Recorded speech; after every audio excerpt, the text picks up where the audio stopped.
इस कार्यक्रम के पुण्यार्चक हैं श्री अनिल नायक, श्रीमती विभा नायक, कुमारी अनुभा नायक, कुमारी अर्पिता नायक, श्रीमती नीलू, संजीव जैन नेताजी, समन्वय जैन, श्रीमती बीना जैन, अमित जैन, राहुल जैन, श्रीमती राशि जैन, शुभम जैन, आनंदपुरी, कानपुर।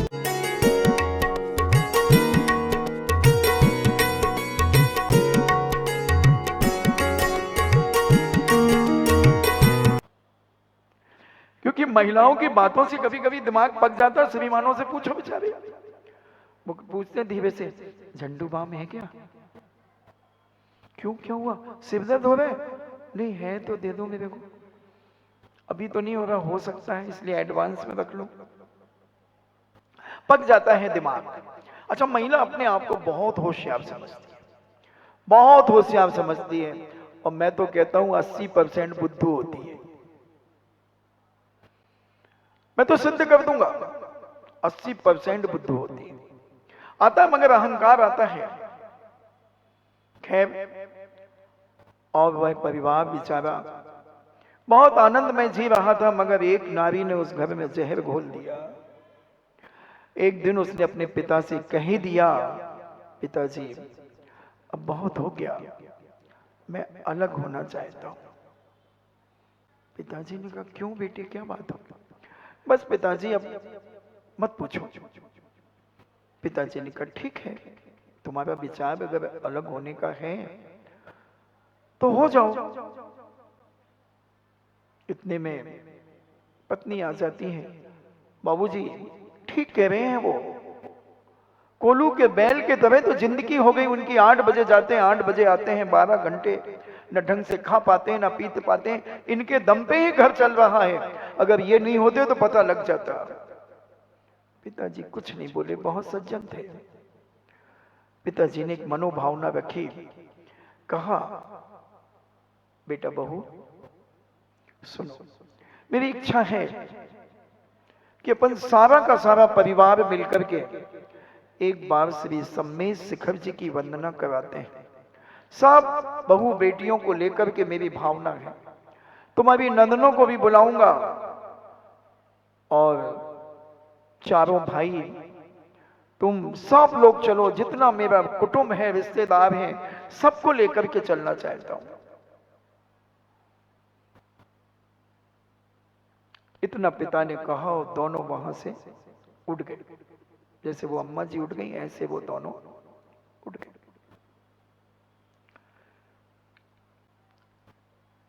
वो दौड़ के जा रहे हैं, देखो क्या बात है। अब और वह उठ गई। अब पत्नी ने अपने पति से कहा, ध्यान रखना, हाँ मत भर देना, मुझे नहीं जाना संबेद अम्बे शिखर। इतने दिनों से कश्मीर नहीं घूम पाए अभी तक, शादी के 5 साल हो गए। कश्मीर चलेंगे, कोई जरूरत नहीं है संबेद शिखर जाने की। कुल्लू मनाली चलेंगे, गोवा चलेंगे, घूमने चलेंगे। पति ने कहा, हाँ विचार करते हैं। पिताजी ने दूसरे दिन कहा, बेटा क्या करना है?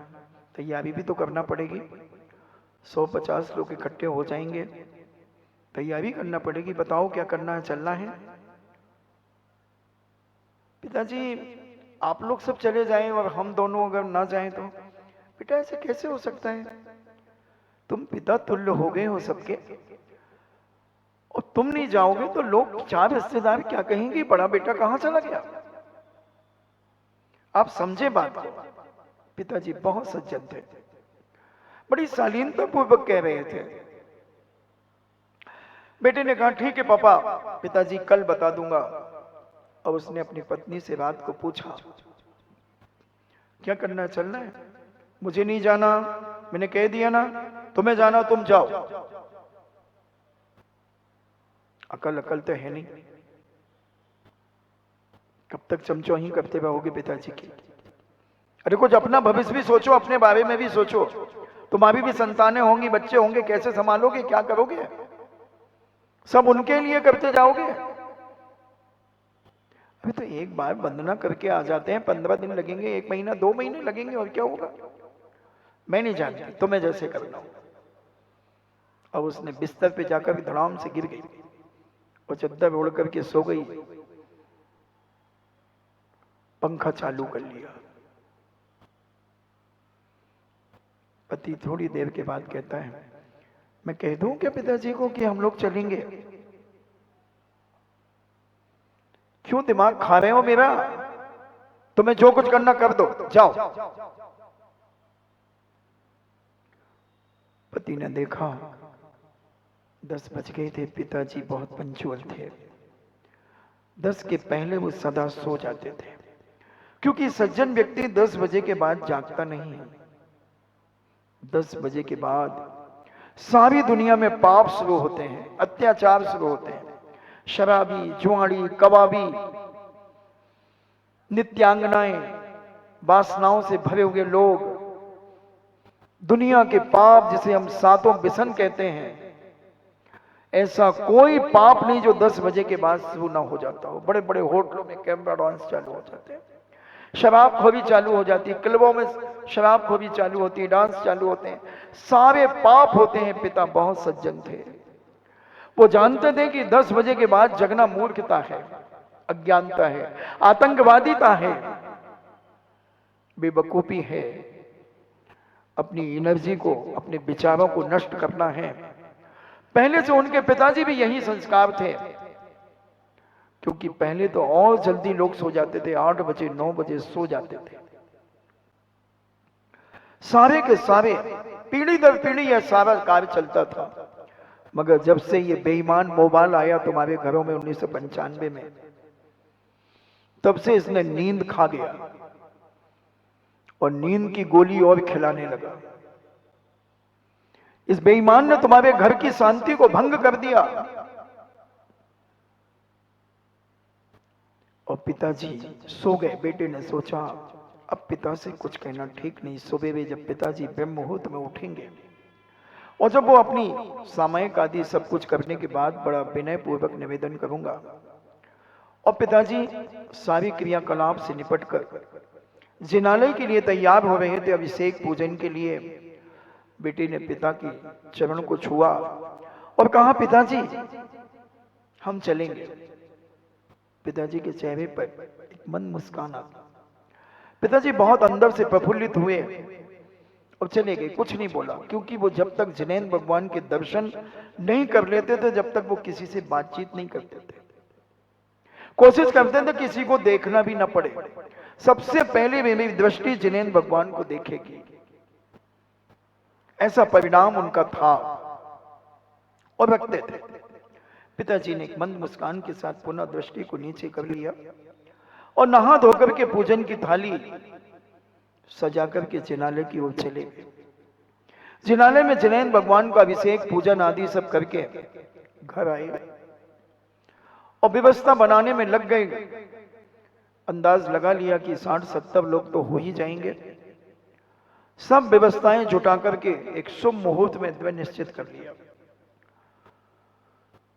और सारे रिश्तेदार आ गए, बैलगाड़ियां सज गईं और व्यवस्थित होकर के चल पड़े। 1 हफ्ते की सामग्री चल रही थी, साथ में अनाज तो सब कुछ था। 1 हफ्ते के बाद जब पड़ाव ढला तो पिताजी ने 50 कलदार दिए।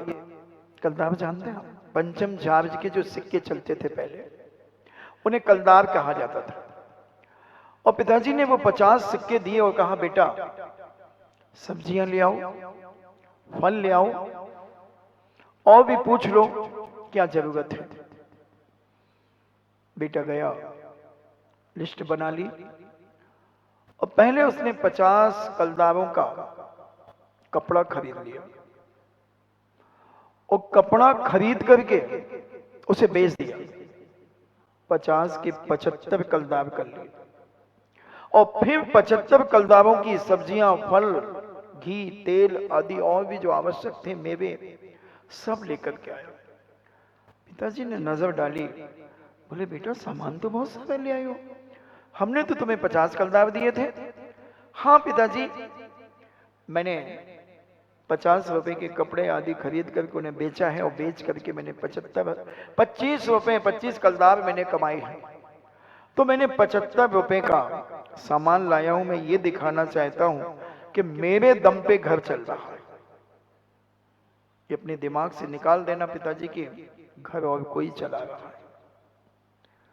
पिताजी ने एक मंद मुस्कान चेहरे पर लाकर सिर नीचा सा कर लिया। पत्नी भी थोड़ी रौब में आ गई। सासू मां से कहती, देखा कितना दिमाग है उनके पास।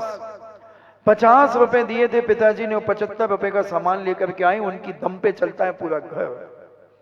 मां भी बहुत सज्जन थी, मां ने कोई रिप्लाई नहीं दिया, कोई जवाब नहीं दिया। मां जानती है कि न जाने किसके दम पे घर चल रहा है। वो केवल ही भगवान जानते हैं किसके दम पे घर चल रहा है। और मां ने भी एक मंद मुस्कान दी और अपने काम में लग गई। नौकर चाकर तो केवल बाहर का काम करते थे, भोजन तो महिलाएं ही बनाया करती थी। और 10-15 दिन और निकल गए। दूसरा बेटा जुआड़ी था, जुआ खेलने में मास्टर था। पिताजी ने उसे पूछे पुनः 50 कलदार दिए, बोले जाओ बेटा मां से पूछ लो क्या क्या लाना है। और मां ने लिस्ट दे दी। वो तो पट्टा जुआ खेलने चला गया, जुआ खेल डाला उसने। मगर पुण्य का उदय था, 50 कलदार के उसने 150 कलदार कर लिए और लेकर के आ गया। 100 रुपए का 100 कलदारों का सामान लेकर के आ गया। सब्जियां आदि जो भी आवश्यकता था सब लेकर के आ गया और 50 कलदार पिताजी को लौटा दिए। उसकी भाभी देखती है 50 कलदार वापस दे दिए, 100 कलदार का सामान ले आए। अब वो जुआड़ी कहता है भाभी मेरे दम पे घर चलता है, दूध का दूध और पानी का पानी मैंने कर दिया।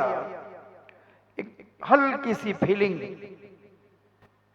भाभी को भी हुई और भैया को भी हुई। फिर 10-15 दिन का काम चला। कुछ दिनों के बाद फिर सामान मंगाने की बात आई। पिताजी ये दिखाना चाहते थे कि घर किसके दम पे चल रहा है, उनके अहंकार को मिटाना चाह रहे थे पिताजी। पिताजी क्योंकि सज्जन थे, बहुत विवेकशील थे, स्वाध्यायशील थे, चारित्रवान थे और न्याय और नीति को बहुत अच्छे से जानते थे। पिताजी ने सूरदास बेटे को बुलाया और कहा बेटा ये 50 कलदार पकड़ो और तुम सामान लेकर के आओ। साथ में एक बच्चे को ले जाओ जो काम करने वाला है, क्या बोलते सर्वेंट, स्टाफ या कर्मचारी ले जाओ। बेटा मार्केट बता देना, दुकानें कहां पर हैं, सब्जी की दुकान कहां, फल की कहां है, आदि आदि। जी बाबूजी बता दूंगा। और वह सूरदास एक डंडा लिया हुआ था, लकड़ी टेक टेक के चल रहा था।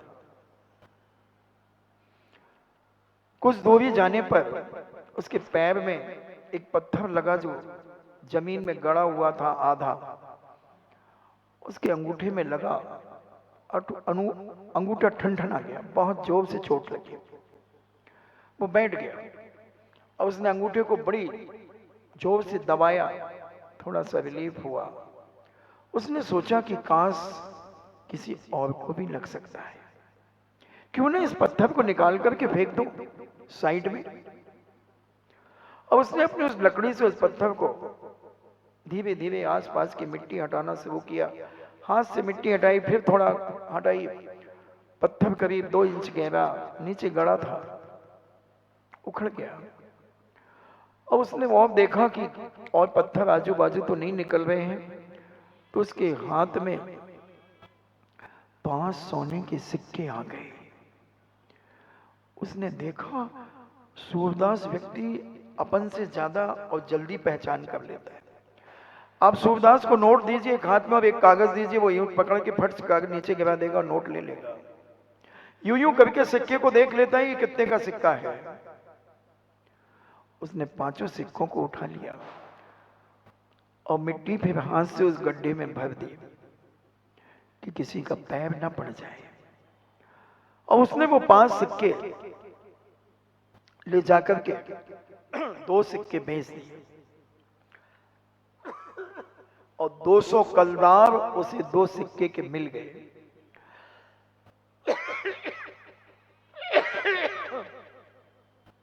क्योंकि 160 रुपए तोला सोना तो मैंने भी खरीदा है, मुझे याद आ गया। 6 रुपए लीटर तेल शुद्ध बिल्कुल सामने निकला हुआ।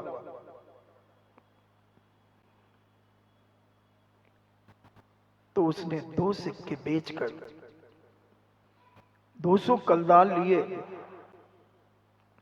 और 100 कलदारों का तो सामान खरीदा और 100 कलदारों में उसने सारे रिश्तेदारों के लिए कपड़े खरीदे, मां के लिए, भाभी के लिए, सबके लिए साड़ियां खरीदी। और साथ में जो कर्मचारी था उससे कहा कि ये 3 सिक्के पकड़ और ये सब सामान ले, किसी ठेले वाले में रखवा दे। रखवा दिया और ठेले में सामान आया तो सारे लोगों की दृष्टि गई एकदम, अरे बाबूजी ने तो 50 रुपए दिए थे, 50 कलदार दिए थे, सामान इतना सारा। और बेचारा सूरदास कुछ नहीं बोला। पिताजी के हाथों में 3 सोने के सिक्के दिए और सारा सामान जो तंबू बना था तंबू में रखवा दिया। बड़ी चर्चा होने लगी। अब जो भाभी जी थी उनको तो ऐसा लग रहा था जैसे होलिका जलने वाली हो। होलिका जलती है ना, होलिका में आग लगती है, बस ऊपर से ही दिख रही थी, अंदर से तो जल रही थी। सोच रही थी कि कहीं इनके दम पे तो घर नहीं चलता है। कौन चला रहा है घर? मैं तो अभी तक यही समझ रही थी कि मेरे पति ही सब कुछ कर रहे हैं। यहां तो ज्वाणी ने ही कमाल कर दिया और ज्वाणी के बाप निकला वो सूरदास। गजब कर दिया उसने तो। खैर देखते हो जो होगा। काफिला चलता गया। सम्मेश शिखर जी का रास्ता 1 हफ्ते का रह गया। सब सामान जो सूरदास जी लाए थे वो सब समाप्त हो गया। पिताजी ने छोटे बेटे को बुलाया, बेटा अब ऐसा सामान लाओ कि सम्मेश शिखर जी तक पहुंच जाए। पिताजी क्या लाना है? मां से पूछ लो। और मां से पूछा तो मां ने पुनः लिस्ट दे दी और उसने 50 रुपए 50 कलदार लिए और वो सीधा एक किराने की दुकान में गया और कहता है मुझे विधान की सामग्री दे दो, मैं विधान करना चाहता हूं, यहां जिनालय है आसपास? उसने कहा हाँ भैया जिनालय पास में ही है, यहां से जाओगे गली गली से सीधे इस तरफ चले जाओगे, बड़ा विशाल जिनालय, देखो आपको वो शिखर दिख रहा है। वो कहता बस अच्छे गोले दे दो, अच्छे चावल दे दो, सब कुछ। उसने विधान की सामग्री ली और विधान की तैयारी करके मंदिर जी से मारना लिया, मारना बिछाया, 4 कलश की स्थापना की और ठाट से 5 परमेष्टि विधान कर डाला, शांति विधान कर लिया।